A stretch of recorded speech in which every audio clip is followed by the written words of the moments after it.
Alright, but what's going on? It's Thundershot, and my god, my eyes itched right there. This is going to be my Fastlane review. Normally I do gameplay. Normally I put WWE 2K16 footage in the background. Not the case today because I didn't have enough time to record footage beforehand like I normally do. Normally I do WWE 2K16 predictions, and I did that with the triple threat match, but not with the rest of the pay-per-view. Normally I do WWE 2K16 predictions and then maybe my own predictions. It didn't work out for Fastlane because about a week and a half-ish ago, maybe 2 weeks ago, I suddenly had to get my appendix removed, and that was a fun adventure, but when I got back, I was behind on my other videos, and I was really tired all the time because of the medication and stuff. It took me a little bit to get back into it, but I should be back into the normal pay-per-view schedule, working our way into WrestleMania now. So I'm going to go ahead and give my review. I'll give you the short version to start. About the best the pay-per-view could have been, as long as you know, like, how do I put this? And don't think it's the best pay-per-view, the best a pay-per-view could have been with that statement, but how do I put this? The best a pay-per-view could have been with you knowing essentially the way every single match was going to go from the start. From the very beginning, you knew the way every single match that mattered at least was going to go. And I'll get more into that, but knowing the way that every match is going to go sucks, especially when it's... We'll talk more about it. I'm not trying to say it was good. I'm trying to say... And I'll give this as in a final review too later, but the wrestling was good. The pay-per-view itself was probably dog shit. My hair is wet. That's why it keeps getting in my face. I just took a shower. We're going to go ahead and start with the pre-show match. I was unable to watch this match because I was busy live streaming, and it was the pre-show. And I normally ignore that, but they put Kalisto and Alberto Del Rio 2 out of 3 falls match for the United States Championship in the pre-show. And it's like, what is this doing on the pre-show? And the question... They ran out of time, I guess. I don't know. This should have been on the main card, 100%. But with the rest of their card, the way that it's lined up, what match do you move to the pre-show to change this? I guess if you know later on in the night, spoilers, Big Show, Kane, and Ryback are going to defeat the Wyatt family. Maybe then that's pre-show material. But at the time, the way everybody looks at it, they've been building the Wyatt family and building the Wyatt family, and I'll talk more about that match later. It doesn't make any sense for the Wyatt family to be on the pre-show. Maybe Ryback, Kane, and the Big Show, right now at least, but not the Wyatt family necessarily. You don't move Owens and Ziggler. That's the Intercontinental Championship match. You don't move the Divas title match because it's the Divas title match. Becky Lynch and Sasha Banks versus Team Bad.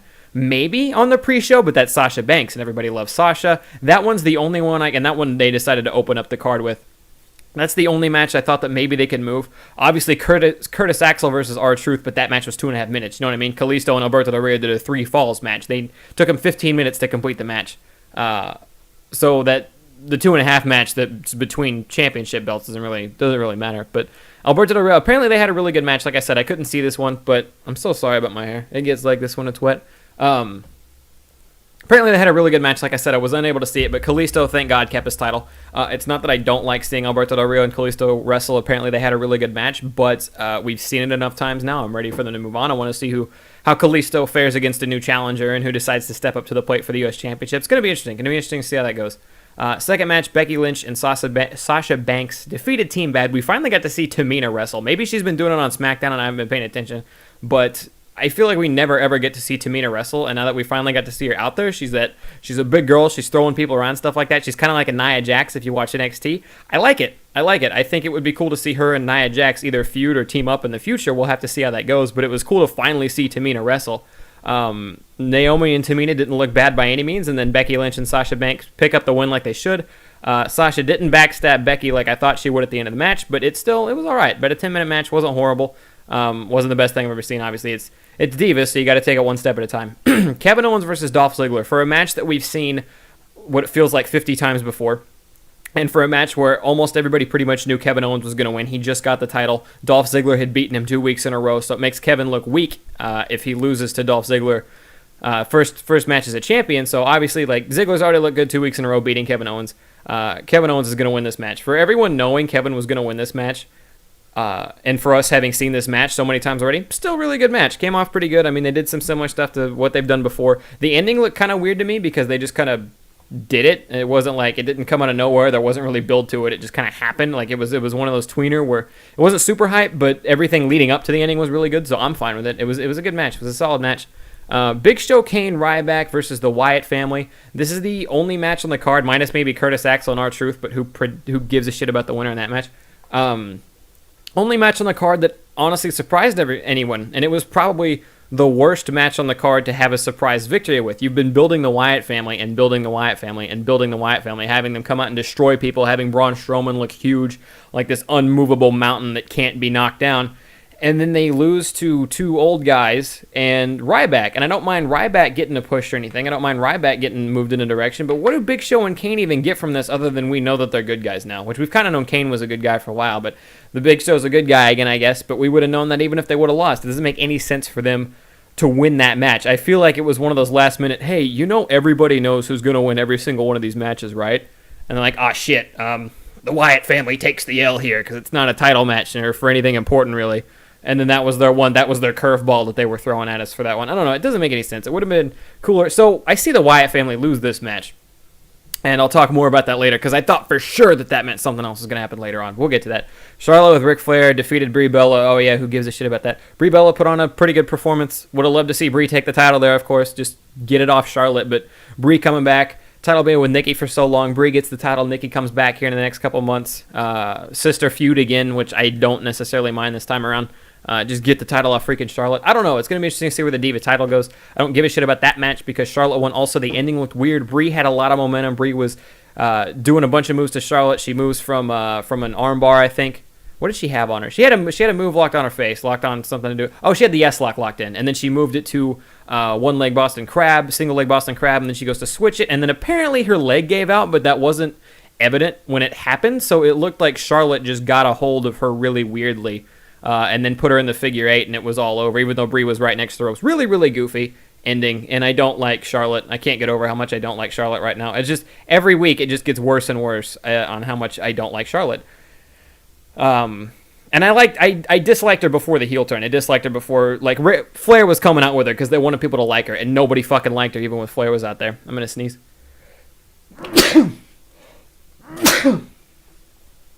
Excuse me. Anyway... And nobody liked her even though they were supposed to. And then they made her a heel and nobody still likes her, but not in that way. It's dumb. I'm not a Charlotte fan. I'm hoping for Mania. I'm hoping, I don't hate Brie Bella, but it would be cool to see Sasha Banks, Becky Lynch, and Charlotte in a three-way in Mania. And because there's so much hype behind Sasha and because Charlotte's the current champion, I really hope Becky wins because I really like Becky too. I don't hate Sasha, but it would be cool to see. It would be like Becky would be the one that you wouldn't expect to win. So I would very much like to see that. And like I said, I like Becky. We're going to move on from that, though. Sixth match of the night, AJ Styles versus Chris Jericho. AJ and Chris had a really good match. They had a really, really good match. Crowd loved it. Y2J chants, AJ Styles chants. A lot of good back and forth between them. Jericho looked good. Styles looked good. Everybody was doing great. The moves were awesome. Best match of the night by far, maybe next to Owens and Ziggler. Really great match. The ending I didn't like, and this is just another one of those things where the ending I didn't care for. Okay, I'm going to dial back to another match because I forgot to talk about some stuff, but let me finish this one first. I didn't care for the ending because Styles hit the Styles Clash on Jericho. They'd been through a lot of shit. Jericho hit a code breaker. Styles didn't look like he would kick out of the code breaker, but his arm was under the ropes, so he got a pass. He got to get out of that one. AJ hits the Styles Clash on Jericho. Jericho kicks out of the Styles Clash just for AJ to roll into the calf crusher, I think is what it's called. And then Jericho taps out to the calf crusher, even though he could have crawled to the ropes. It's just weird to me, just let Jericho take the pin. Why does he have to kick out and then tap? It doesn't make any sense necessarily. Maybe I didn't see it the way other people did. Maybe if AJ rolls right into the calf crusher the moment Jericho kicks out, but that wasn't necessarily the case. It looked kind of goofy to me. I would prefer Jericho just stay down for the 3 count on that one. I also thought maybe we were going to see what would have been a minor surprise victory here, because with the way Jericho works, he's a part-timer. He comes in, he puts guys over, he leaves. He comes in because he's Chris Jericho. Everybody knows he's an awesome wrestler. Everybody knows he kicks ass. He loses to guys so that way those guys look really good because they can beat Chris Jericho. Then Jericho leaves and comes back again, and you forget that he's lost the last 30 matches that he's had or whatever before he left, right? I thought maybe they were going to hit us with a curveball on this one and maybe have Jericho beat this one, and then that would not necessarily knock Styles down a couple pegs, but knock Styles down a couple pegs, and then he's got to climb his way. Maybe he starts it at lower mid-card, then he works his way to mid-card, then he gets a mid-card title, then he keeps working his way up, but he beat Jericho, which means they're going to throw him mid to top card right off the bat, which is fine with AJ Styles. I would say in most scenarios, you want guys to start, especially guys coming from other companies, to start near the bottom and have to work their way up the card. That's what makes sense for the most part. But AJ Styles is old. He's like 38 or something like that. He doesn't have a lot of years left. especially with his style, his high-flying, small guy style. They usually don't make it that long. So it makes sense to start AJ near the top. It just would have been kind of cool to me to see Jericho get the win there. Again, not that I hate AJ, and I don't hate the way that match went at all. Like I said, minus my mini quarrel with the ending, but would have been interesting to see Jericho pick it up, and I think Jericho's the one people wouldn't have put their money on given the situation. To dial back to a match, I want to dial back to Big Show, Kane, and Ryback versus the Wyatt family. Big Show looked good. For the first time in a while, Big Show looked good. He was picking people up and throwing them out of the ring. He doesn't do that anymore. He's just a big slug that just tosses people around inside the ring, throws a hard punch, choke slams people. You know what I mean? But he's just a big lug. He doesn't do cool shit anymore. He was throwing people out of the ring onto other people, and then he tosses Strowman over the side, and then he rolls around to the outside of the ring, and he spears Braun Strowman on the outside of the ring, and they're two huge guys, and it's awesome. And it was cool to see Big Show being not necessarily a good guy again, but just to be doing cooler stuff again. That a giant, whoa, that dude's fucking huge. That's awesome. You know what I mean? It was cool to see that again.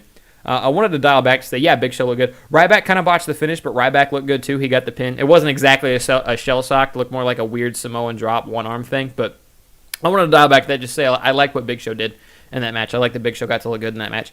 Seventh match of the night, Curtis Axel with the rest of the Social Outcasts versus R-Truth. Goldust trying to be R-Truth's partner, interferes with the match, cost R-Truth the match. I hope they don't feud. I just want them to be partners. I just want one of these weeks Goldust and R-Truth to just be partners and then enter the tag team division, because I think that would be really good. I think that would be awesome. Goldust is still one of the best workers out there. One of the guys who could put on the best matches out there right now. He's about the only dude who can make people laugh next to R-Truth in the promos and stuff like that currently. I really like Goldust, and then R-Truth is funny, and I think R-Truth can do good in-ring work too, and it would be cool to see them enter the tag division. Maybe not necessarily New Day, maybe they work with the Dudley Boys and the Usos and this and that and the other, but the tag division can grow right now, and that's always a good thing, especially because the tag division, it's in a shaky spot again. The Dudley Boys came back, New Day came out, the tag team champion's entertaining, New Day's entertaining. It kind of stops there. The Lucha Dragons don't exist anymore. The Usos are the Usos, but ever since What's-His-Face came back from the injury, they haven't really been the same. The Dudley Boys are doing the no-table thing. What the hell's going on with that? It's kind of rough. Titus and Darren Young don't exist because Titus is doing single stuff, which I'm thrilled with. It's just kind of weird. Titus is also suspended currently. Edge and Christian came out and did this is out of order, but Edge and Christian came out and did a little segment with New Day. It was all right. It went like 20 minutes. Maybe not necessarily the pre-show, but that could have been cut back a little bit to make room for Kalisto and Alberto Del Rio, for all I know. Because it wasn't like the funniest thing I've seen, but it wasn't horrible. Everyone was hyped up, thinking that maybe they were going to bring up a tag team from NXT to take on the New Day. Maybe Edge and Christian were going to introduce them. Instead, they started a feud with League of Nations, which probably won't suck, but isn't going to be the greatest thing you've ever seen. So New Day versus League of Nations is a thing. Might turn New Day to face, though, because the League of Nations is just a group of assholes, so people already really like New Day. Might turn the New Day to face, which is kind of what was happening. They were teaming sort of like verbally with Edge and Christian near the end. So a face New Day would get over very, very well. I see everybody buying those t-shirts. Everybody's already buying those t-shirts and unicorn horns, but I see everybody buying those t-shirts. Everybody really getting behind New Day as a face. So that could be a good outcome of this. But we'll have to see where that goes. And then the last match of the night, Roman Reigns versus Dean Ambrose versus Brock Lesnar. I hated the beginning of this match, as sad as that is, because it makes... I know Lesnar's this monster. I know Lesnar's this freak, but it makes Lesnar, it made Dean and Roman look really, really weak. The beginning of this match. Because just a year ago, at WrestleMania, Roman looked like he might have had a chance to maybe beat Lesnar in a one-on-one, right? But then the beginning of this triple threat match in Fastlane, Roman is getting thrown around the ring. Dean is getting thrown around the ring. Roman, with Dean's help, it's a 2-on-1 handicap match, right? Essentially, that's what's going on. And they're both getting their ass kicked. And I'm just seeing this going, if Lesnar doesn't win this, if Dean or Roman wins this, they're going to look really weak going into face Triple H at WrestleMania, because it takes two of them to even think about hanging with Brock Lesnar. It takes two of them to even think about taking on Brock Lesnar. How can one of them think to fight Triple H alone right now with how it's working? And I so miss, if you've watched my reviews, if you've seen my WWE videos before, you're going to hear me beating the dead horse right here. But I miss old Roman so badly before he got injured, before the Royal Rumble in 2015. If you don't remember, Roman was a monster coming out of the Shield. 2-on-1 handicap matches with J&J Security. He would still win 2-on-1 handicap matches where he was the one. And then J&J Security would interfere because Rollins was involved in the match and all this crazy stuff. And Roman is still just putting in work and just beating the crap out of everybody. Everybody was cheering him. Everybody loved him. Slowly, after he got injured, he came out of it. They turned him into John Cena 2.0, and he's always doing this against all odds, kick at it too, never give up thing. And he's always trying to fight and climb his way up instead of being above everybody else like he was before, instead of pummeling little shitbags like he was before, instead of looking like the one guy at the time who could face Brock Lesnar and actually go toe-to-toe with him and take him on, minus Undertaker, of course, and maybe dethrone him. They killed that, and they made him John Cena, and now you just get the crap beat out of you and maybe land a Superman punch and a spear at the end, and then that's it. And it ruined Roman so bad. I want to like Roman so bad. There's so much potential there, but they just book him like absolute shit. And it's this... We'll talk about the match for a little bit. After they go back and forth a little bit in the beginning. In the beginning is when I was really pissed because Lesnar was shitting on him. Lesnar was destroying him. They finally start getting the upper hand in this 2-on-1 thing. Lesnar F5s Roman, then he starts beating the crap out of Dean. Goes to F5 Dean. Roman spears Lesnar, knocks him down. Might have actually broken a rib. No, if he'd broken a rib, they would have said something. But Lesnar was top heavy because he's got Dean up for the F5. And Roman hits him, and Lesnar, it takes him a second to fall back, but he didn't move initially, so Roman just ran full force into this dude's ribs, and he didn't move. He took the full brunt of it instead of falling back. I thought he might have broken a rib right there, because that is a full-fledged fucking spear to the rib cage, and you don't fall back with it. You just hit it, and I don't know. It looked tough. But then Lesnar gets back up, and Roman throws a Superman punch, and Lesnar comes down from the Superman punch, and that was pretty cool, because at Mania, Roman hit Lesnar with, 4 Superman punches, and Lesnar never fell over, which I thought was dumb. But Roman hits him with one strong Superman punch there. Lesnar falls over. They powerbomb him through the table. They double-team powerbomb him through the table, beat up on each other for a little bit. Lesnar gets up. They powerbomb him through the table again, through a second table, announcer's table, and then Roman and Dean go back to fighting a little bit. Roman goes to Samoa drop Dean. Lesnar gets back into the ring and German suplexes Roman, so it was a German into a Samoa drop. It looked really cool. I lost track of how the match went there for a little bit. I think Dean flew out of the ring. Roman was getting the upper hand on Lesnar for a minute. He hit him with a spear, and then Lesnar put in the Kimura lock, right? And he puts in the Kimura lock on Roman after the spear. It reminded me so much of Edge versus Undertaker. If you guys remember that WrestleMania where Edge took on the Undertaker, that's how the match ended. It was one of the best matches of all time. Edge versus Undertaker is one of my favorites of all time. Edge spears the Undertaker, and he goes for the pin. He gets up, and he's drowsy, and he goes for the pin. And right when he goes for the pin, Taker grabs his arm and locks in Hell's Gates. Super awesome, and it's super cool to see it kind of come back here. Roman spears Lesnar, and then as you think he's leaning down to go for the pin, Lesnar reaches up, and all of a sudden he's got the Kimura lock locked in on Roman's arm. And that was cool as shit. And I'm because Roman's probably not going to tap, right? But it's super cool to see it roll into that. And then Roman stands the fuck up. That was so cool. And people booed. And, I get it. You don't like Roman. You don't want Roman to win. But he stood up with, a 285-pound Brock Lesnar with a Kimura lock on his arm. And Roman stands up. What the... That's awesome. I don't know how people didn't freak out for that. That should have been a moment where everybody was cheering. And I don't understand it. And then Dean comes into the ring with a chair, and he beats the shit out of Lesnar, and he beats the shit out of Roman. And then he beats the shit out of Lesnar some more, and Lesnar rolls out of the ring, and then Roman hits Dean with a spear, and that's the match. And everybody knew, and that was it. Everybody knew Roman was going to win this one. They did it in fucking Cleveland. Dean is from fucking Cleveland, and they did it in, do it in Florida. Do it in Tennessee where they like him. I don't know.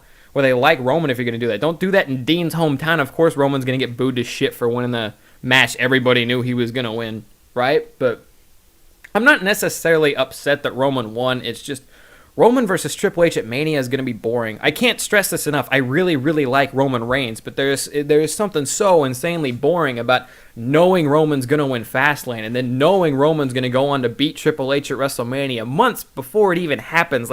It's like we're just waiting for that phase to get over with so then we can get back to the real wrestling again for some of that shit. You know what I mean? That's the worst part with WWE right now is the wrestling for the match overall throughout the night wasn't bad. It was good wrestling, but we just know what's gonna happen, and it's dumb that it's gonna happen too. That's the worst part of the whole thing. I don't know how to explain it. I watched Blame Truth's review of Fastlane before I made my own because I watched Fastlane late. I live streamed tonight, and he pretty much hit the nail on the head. He's like with how good the wrestling is versus how shitty the booking is. It's like imagine a really really hot girl that is just completely full of herpes. Like there's just no hole or crevice left that just doesn't have herpes in it. So like it doesn't matter how fucking good she looks, because you can't like that. You can't go for that. Like, you know what I mean? It's just that's the worst part of the whole thing.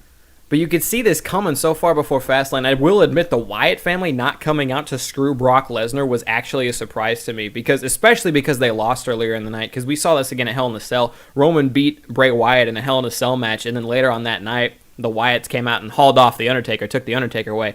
Before the night even started, I feel like a lot of people expected the Wyatt family to come out and screw Brock Lesnar. That way Brock still looks strong, and he has a setup match for WrestleMania. And then on top of that, Roman pins Dean, and then, Lesnar still looks strong, Roman gets the win. I feel like everybody expected that. The Wyatts not coming out kind of threw me off. But the point I was trying to make is that they had written themselves into a corner even before Fastlane, even with this triple threat match, even before then, the writers and the booking have written themselves into this corner where nothing can even be a surprise anymore. I'm sorry, my nose is bugging the crap out of me.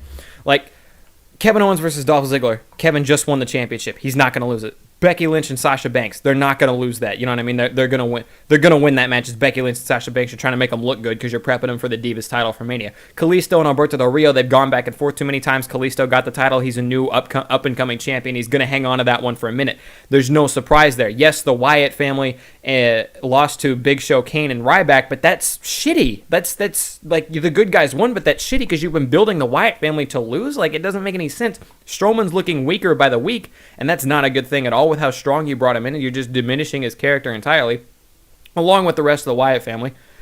Charlotte and Ric Flair, nobody fucking likes Charlotte, but everybody knows she's not dropping the title to Brie Bella, especially when we think Brie's about to retire, right? Isn't that a rumor going around or something? She's going to spend more time with Daniel Bryan, that kind of thing.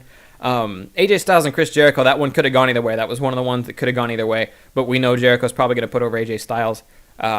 And then who gives a shit about Curtis Axel and R-Truth? And then Roman, Dean, and Brock, like, this has been building this forever. But here's my quarrel with it. If Lesnar wins that match, like, there's almost no good outcome here, because if Lesnar wins that match, we've already seen him and Triple H a couple times, right? Lesnar's put him down. Lesnar losing to Triple H at Mania doesn't make any sense. Anybody who wins this match losing to Triple H at Mania doesn't make any sense. So you screwed up back like before the Rumble, but the Rumble was really the icing on the cake. Anybody losing to Triple H is not going to be good for anything. Triple H is going to lose that title at WrestleMania. That's just how it is, right? Roman Reigns winning the title, everybody sees that coming from 16 miles away. That's why everybody boos the shit out of it, because don't fucking do that. Dean could have won here, and it wouldn't have been horrible, and I wouldn't have minded it had it set up Roman and Brock for Mania, because so they can have their own rematch. I would actually love to see Roman and Brock have their own rematch at WrestleMania. My problem with Dean winning this match, I'm sure a lot of people would have loved it, not giving a shit, especially because they're in Cleveland. Cleveland would have cheered the shit out of that. I wouldn't mind Dean winning, but if that's the case, I wish Dean would have won at the Royal Rumble, and then Triple H should be the challenger at WrestleMania, because it would have been so hype. If you guys remember back to the Royal Rumble, it would have been so fucking hype. Roman gets thrown out of the ring, it's Triple H and Dean Ambrose left in the ring, and Dean throws Triple H out. Nobody would have seen that coming. That would have been the coolest championship title change of all time. It would have been absolutely amazing. That would have been my problem with it, is that it would have been so much cooler to see Dean win it at Royal Rumble instead of winning Fastlane, then winning Mania when everybody knows he's going to win it. That would be my only problem with that. But they'd written themselves into a corner where there's almost nothing they could have done on this card to make it not shit, with how they booked it before, with how the months of leading up to this shit has been. And then, of course, WrestleMania. The championship match we know is going to be dick at WrestleMania. Maybe they can save the rest of the card, but that's the problem. I've rambled on too long at this point. That's going to wrap it up for me. I got most of my thoughts out there. If I have anything else that I remember, I'll leave it in the comment section down below. I want to know what you guys' thoughts in the comment section down below were. Cannot state it enough. I don't hate Roman. I hate the fucking booking of everything and how garbage. Like, it's so bad. And plus, Fastlane on top of everything is a shitty pay-per-view anyway, because nothing happens. Because everything gets set at the Royal Rumble and then everything happens at Mania. This is a filler fucking pay-per-view. But anyways, that's going to wrap it up for me. Thank you guys for coming out. Hope you guys enjoyed the review. Thundershot out. Peace late. We will see you.